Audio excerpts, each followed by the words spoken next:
എല്ലാവർക്കും എൻ്റെ നമസ്കാരം. ഓം ശ്രീ ഗുരുഭ്യോ നമ, ഓം ശ്രീ ഋഷിഭ്യോ നമ, ഓം ശ്രീ പരമഋഷിഭ്യോ നമ, ഓം ശ്രീ പരാശക്തിയൈ നമ. ഋഗ്വേദം 1-ാം അധ്യായത്തിൽ 166-ാമത്തെ മന്ത്രമാണ് ഇവിടെ പറയാൻ വേണ്ടി പോകുന്നത്.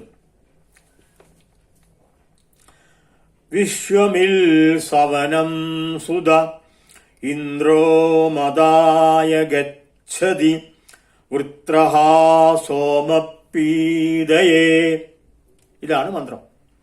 അന്വയം: വൃത്രഃ ഇന്ദ്ര സോമപീതയേ മദായ വിശ്വം ഉൽസുതം സവനം ഗച്ഛതി.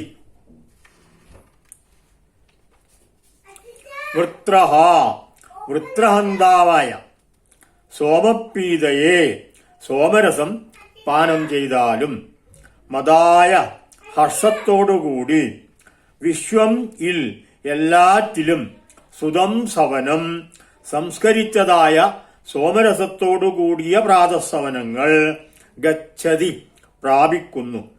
അല്ലയോ വൃത്രഹന്താവായ ഇന്ദ്രദേവ, ഉത്കൃഷ്ടമായ സോമരസം പാനം ചെയ്ത് ആത്മഹർഷത്തോടുകൂടി സന്തുഷ്ടവാനായി തീരാൻ എല്ലാ പ്രാതസവനങ്ങളിലും കർമാനുഷ്ഠാനവേളയിൽ യാഗവേദിയിൽ അങ്ങ് സന്നിഹിതനായി ഞങ്ങളെ അനുഗ്രഹിച്ചാലും, സോമരസം അങ്ങയെ കാമിക്കുന്നു എന്ന വിശിഷ്ടമായ സംഗതി അങ്ങ് മനസ്സിലാക്കിയാലും, യാഗവേളയിൽ ഋത്വിക്കുകളുടെ സ്തുതിയിൽ സംതൃപ്തനായിട്ട് ഇന്ദ്രദേവൻ എല്ലാ പ്രാതസവനവേളയിലെ കർമാനുഷ്ഠാനങ്ങളിലും ഹാജരായി സോമരസം പാനം ചെയ്യണമെന്നാണ് യാഗവേദിയിലെ യാജ്ഞികന്മാരുടെ ആഗ്രഹം.